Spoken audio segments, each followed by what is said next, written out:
हाय, माझी श्रीजा झोपली आहे आणि आज आम्ही बनवत आहोत खेकडे.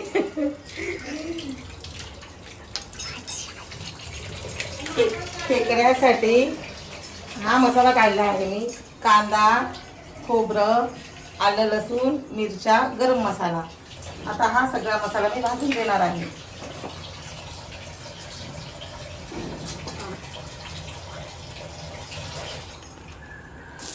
तेल टाकलं, कांदा टाकला,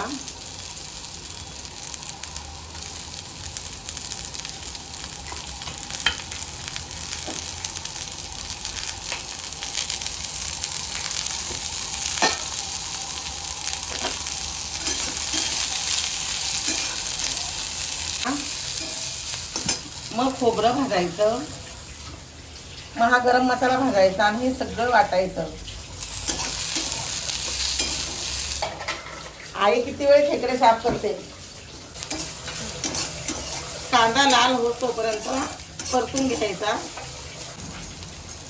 कांदा लाल झाला आहे, आता हा काढून घ्यायचा.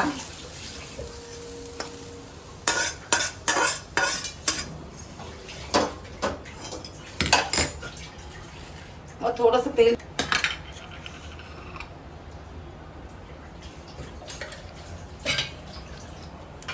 एक खोबरं लाल होतोपर्यंत परतून घ्यायचं.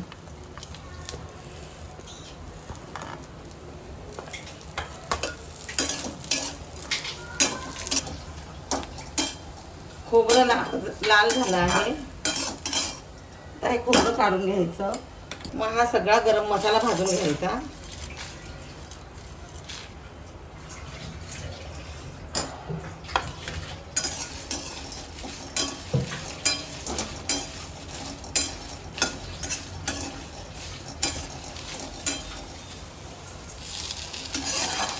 हा सर्व मसाला एकत्र करायचा.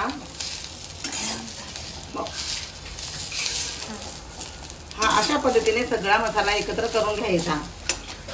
आई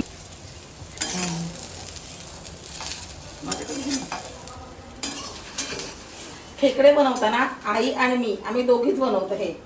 बाकी आम्हाला मदत करायला कोणी येत नाही. सगळेजण बोलतात आम्हाला जमत नाही. आई किती वेळ झालं माझे खेकडे साफ करते.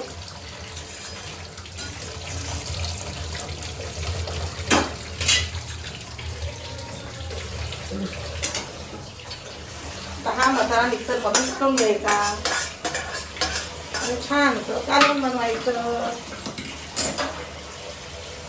माझी श्रीजा झोपली आहे. त्या माझी उठली, झोपली होता बाळ माझं. बरोबर माझ्याकडे श्रीजा माझी झोपली होती. श्रीजा आणि श्रीजाची आजी. खेकडे आम्ही भरून करतो. त्याच्यामध्ये भरायसाठी बेसन पिठामध्ये हा मसाला टाकतो. लसूण, खोबरं, लाल मिरची, कोथिंबीर आणि थोडं जिरं. आता हे सर्व वाटून घ्यायचं.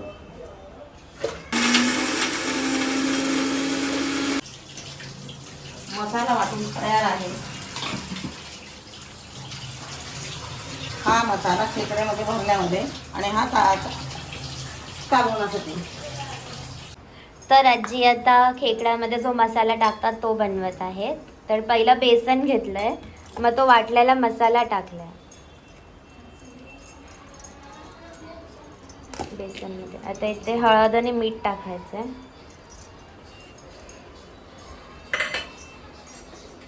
थोडं तेल घेत आहेत आजी. थोडं बघ.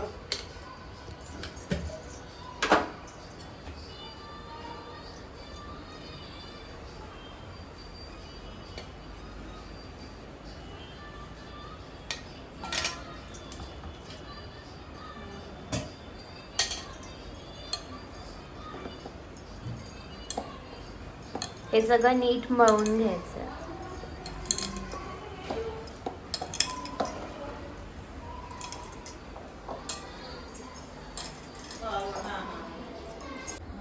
हे जे खेकड्याचे पाय आहेत हे पण आता आपण वाटून घ्यायचे आहेत. तर सर्वात पहिले आजींनी ह्याच्यात तेल, लसूण आणि तेजपत्ता टाकला. आता मसाला टाकत आहेत. गरम मसाला लाल मसाला, गरम मसाला, काश्मीरी मिरची, हा हळद. हळद. तर ह्याला नीट परतून घ्यायचं. हा वाटलेला मसाला.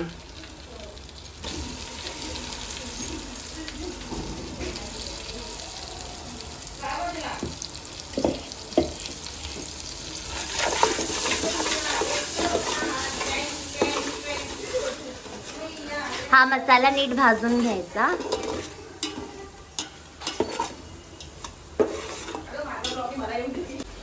या नांग्या टाकते.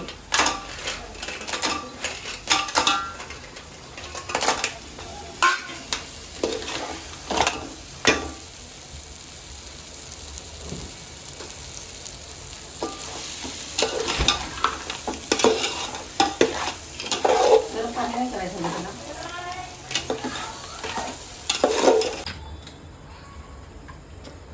खेकड्याचं कालवण असं टाकलं आहे. खूप छान असा वास येत आहे. इथे तेजू मसाला भरत आहे खेकड्यामध्ये. नंतर हे सर्व कालवणात सोडून द्यायचं आणि त्याला छानपैकी असं उकळून देऊन द्यायची. आणि इथे आई सुक्के खेकडे करत आहे.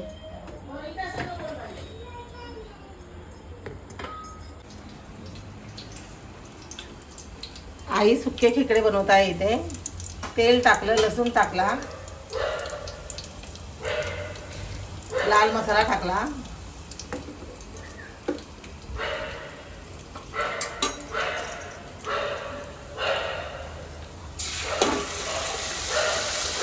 नंतर वाटण टाकलं,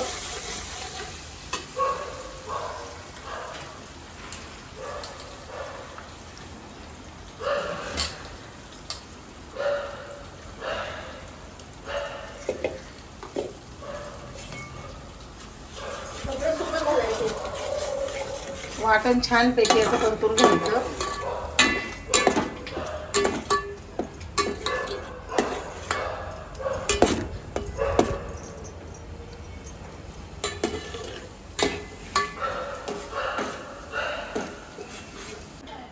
जे पीठ होतं आपण मळलेलं ते आजींनी इथे भरलंय खेकड्यांमध्ये आणि आता त्याला धाग्याने बांधत आहेत. मग ह्याला आपण या कालवणात सोडणार.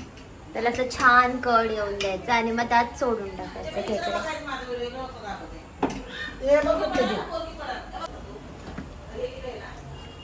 कड आल्यावर हे खेकडे असे सोडायचे आमटीमध्ये आणि ह्याला छान अशी उकळी येऊन द्यायची 10-15 मिनिटं आणि मग खेकडे तयार झालेत. हाय, कालवण रेडी झालं आहे. वाव, खूप छान वास येतो, सुगंध. इथे चपाती, इथे भात, इथे सुके खेकडे आणि तिथे माझी श्रीजा पेरू खात आहे. श्रीजू, मंगल, हाय कर मंगल. अक्का आली आहे घरी. हाय, आता आम्ही जेवणार.